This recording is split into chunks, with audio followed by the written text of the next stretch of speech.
Good morning, কেমন আছো সবাই? আশা করি খুব ভালো আছো।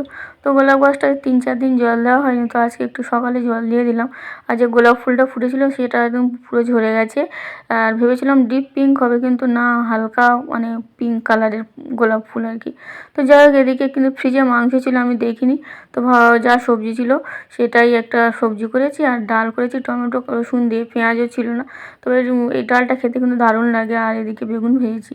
তো আমি এখন 10:30 বাজে, মেয়ে গেছে চুল কাটতে, বড় মেয়ে।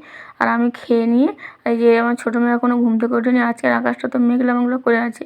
তো মেয়েকে ডাকছি, কিছুতেই উঠছে না। তো আমি যে বাইরে থেকে বিছানাটা গুছিয়ে নিচ্ছি, আর এদিকে স্নান করতে যাব এখন। তো তখন দেখো যে মেয়ে ঘরে চলে এসছে, আর ওই যে চুল কেটেছে। অনেকদিন বলছিল চুল কাটবো, তো আজকে বললাম যা, বুধবার আছে, তো ওই যে চুলটা কেটেছে দেখো। আর চুল কেটে এসে নাচানাচি করছে, তবে ভালো লাগছিল কিন্তু চুলটা কেটে।